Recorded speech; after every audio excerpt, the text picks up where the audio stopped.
दुश्मन के राज चुराने हो या हो खूंखार कमांडो ऑपरेशंस, मोसाद से क्यों खौफ खाती है बाकी दुनिया।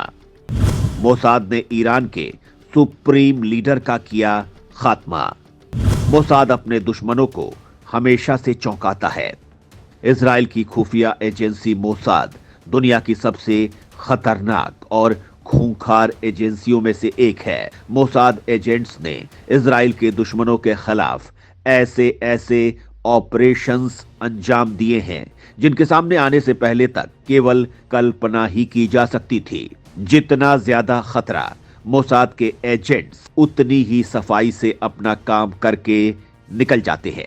1949 में औपचारिक रूप से अस्तित्व में आने के बाद मोसाद ने दुनिया भर में एक से एक घातक मिशंस पूरे किए हैं।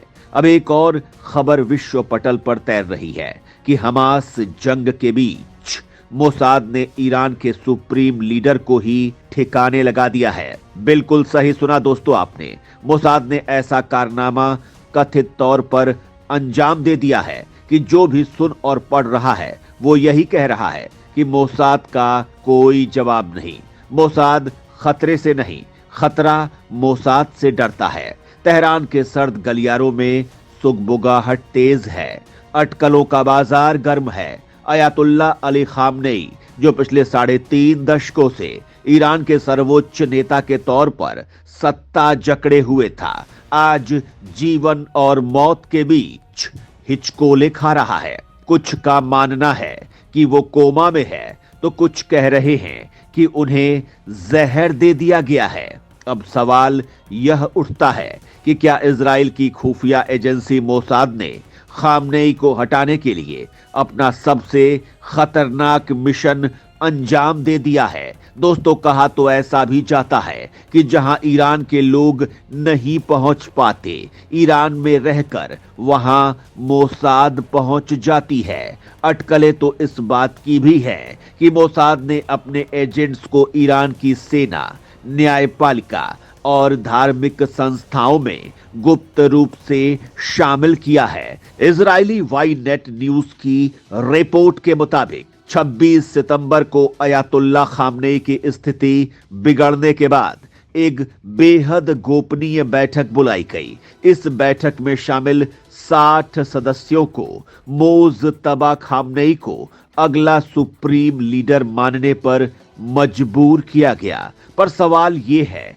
कि क्या खामनेई की बिगड़ती हालत के पीछे कोई जहरीला सच छिपा हुआ है? आखिर क्या किया है मोसाद ने ईरान के सुप्रीम लीडर के साथ, बताएंगे आपको। लेकिन उससे पहले आप यह जान लीजिए कि आखिर क्यों मोसाद है खतरनाक और आखिर ईरान उससे इतना खौफ क्यों खाता है। ईरान में पहली बार मोसाद ने किसी हैरत अंगेज मिशन को अंजाम नहीं दिया है। इससे पहले भी मोसाद ने ईरान को परेशान कर दिया था। साल था 2018 का और मोसाद ईरान की न्यूक्लियर फाइल्स ही लेकर उड़ गया था। साल 2018 में मोसाद ने ईरान में घुसकर बेहद खतरनाक मिशन को अंजाम दिया। करीब 6.5 घंटे के इस ऑपरेशन में 2 दर्जन जासूस शामिल थे। टारगेट था तेहरान में बना एक वेयर हाउस जिसमें ईरान के न्यूक्लियर मिशन के राज वाली फाइलें रखी थी। 31 जनवरी की रात 10:30 बजे मोसाद एजेंट्स ने अलार्म सिस्टम से छेड़छाड़ करके वेयर हाउस में एंट्री की। वेयर हाउस को खुफिया रखने के लिए रात के वक्त गार्ड्स तैनात नहीं किए जाते हैं। इसी का फायदा मोसाद ने उठाया।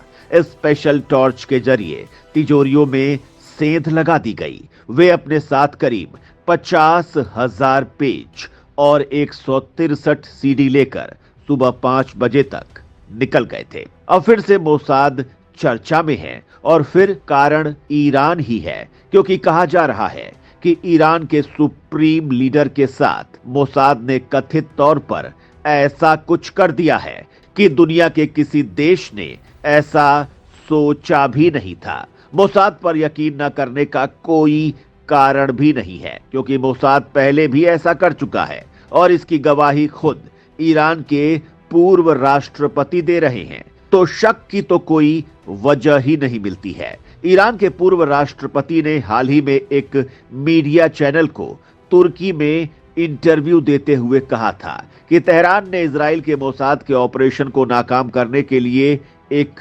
यूनिट की स्थापना की थी और बाद में उन्हें यह पता चला कि इस टीम का नेतृत्व करने वाला शख्स मोसाद का एजेंट था। इजराइल की जासूसी करने के लिए ईरान में एक टॉप लेवल की टीम का गठन किया गया था, जिसका काम मोसाद को काउंटर करना था और ईरान के खिलाफ होने वाले मोसाद के ऑपरेशंस को रोकना था।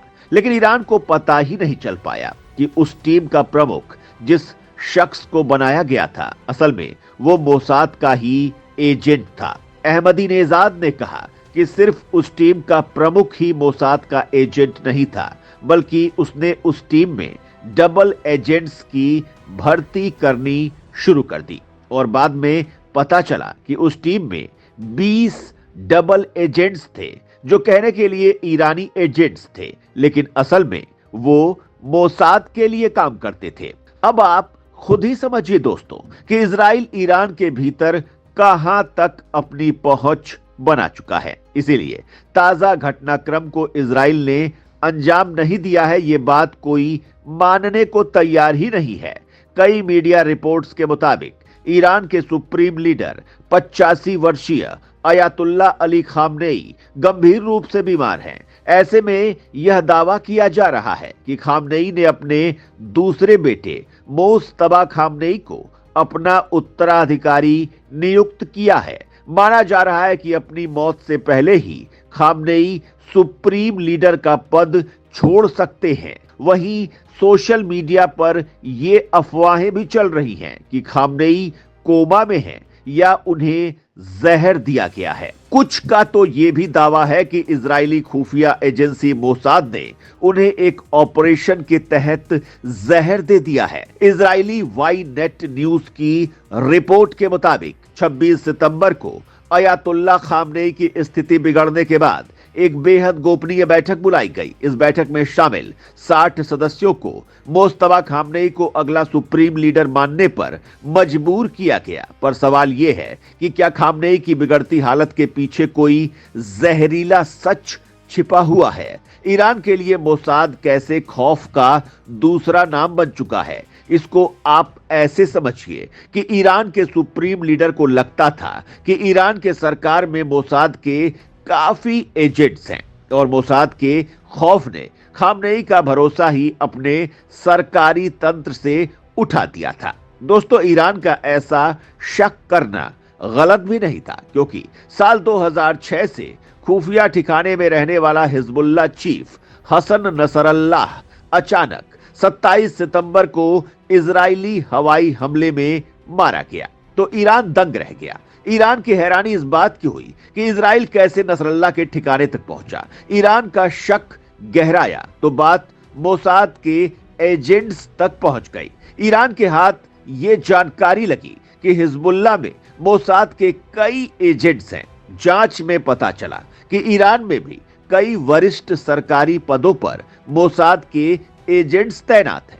ये जानकारी सामने आने के बाद पूरे ईरान में खौफ था। ईरान के भीतर मोसाद का खौफ कैसा है, इस बात को ईरान के पूर्व चीफ ऑफ स्टाफ और पूर्व खुफिया मंत्री के बयान से समझिए कि अली यूनेसी ने 2022 में एक इंटरव्यू में माना कि मोसाद ने पिछले 10 वर्षों में कई सरकारी विभागों में घुसपैठ की है, इस हद तक कि देश के सभी शीर्ष अधिकारियों को अपनी जान की सलामती के लिए डरना चाहिए। उनका संकेत ये था कि इजराइल जब चाहे उस वक्त किसी भी ईरानी अधिकारी को मार सकता है। दोस्तों, मोसाद ही इजराइल का सबसे बड़ा हथियार है जो इजराइल को बाहरी शक्तियों की विरोधी गतिविधियों से महफूज रखता है। तेहरान में मौत बर इजराइल के नारे गूंज रहे हैं, लेकिन असल सवाल ये है कि क्या ये नारे उस साजिश का सच छुपा पाएंगे जो सत्ता के खेल का हिस्सा बन चुकी है।